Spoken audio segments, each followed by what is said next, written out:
আল্লাহর নবী মসজিদে নববীতে নবীর সাহাবীদের সামনে আলোচনা করতেছে, ওয়াজ করতেছে, বয়ান দিচ্ছে।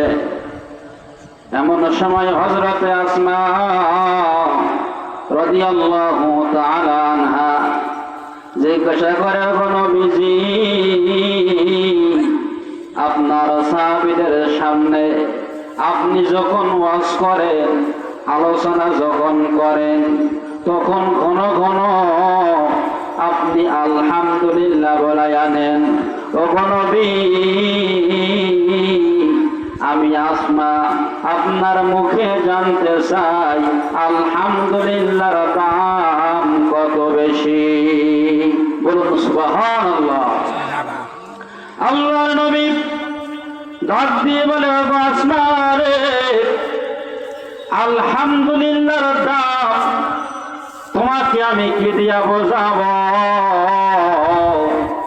মানুষ যখন সুখে দুঃখে জবানে আলহামদুলিল্লাহ বলে, আল্লাহ পাক রব্বুল আলামিন জান্নাত তৈরি করেছে 8টি, আলহামদুলিল্লাহর শব্দের অক্ষর লিখেছে 8টি। ওগো আসমা, তোমাকে আমি কি দিয়া বোঝাবো? একটা একটা অক্ষরে আমার আল্লাহ, আমার মাওলা একটা একটা অক্ষরে একটা একটা জান্নাত তৈরি করেছে। বলুন সুবহানাল্লাহ। আল্লাহর নবী ডাক দিয়ে বলে, আসমা গো, মানুষ যখন সুখে দুঃখে জবানে আলহামদুলিল্লাহ বলে, আলহামদুলিল্লাহ বলার কারণে ওই সমস্ত ব্যক্তির নামে 8টি জান্নাতের দরজাটা খুলিয়া যায়। জবান খুলে বলুন সুবহানাল্লাহ। এখন বলুন তো, আমাদের আলহামদুলিল্লাহ বলার দরকার আছে না নাই? জিজ্ঞাসা করি, ভাই কেমন আছেন? তা জবাব দেয়, হুজুর কোনো আর রকম টেনিয়া শুনে যাচ্ছে। বলে কি বলে না? ওই জায়গায় ব্রেক মারবে। কথা বলেন ঠিক কিনা? সুখে দুঃখে যে হালাতে আল্লাহ রাখুক, বলতে হবে কি? আলহামদুলিল্লাহ।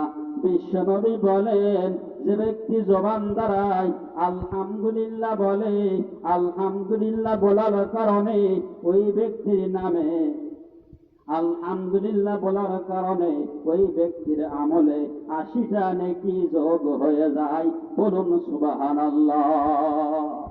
বিশ্বনবী বলেন, আবু হুরায়রা থেকে বর্ণিত হাদিস, যারা মাহফিলেতে আসে, বিশ্বনবীজি বলেছেন, মাহফিলেতে আসার কারণে ওই ব্যক্তির আমলে কম করে হলেও 500 রাকাত নফল নামাজ পড়ার সওয়াব হয়ে যাবে। বলুন তো, আমাদের মাহফিলের দরকার আছে না না? সম্মানিত বন্ধুগণ, আমার সময় শেষ হয়ে গেছে।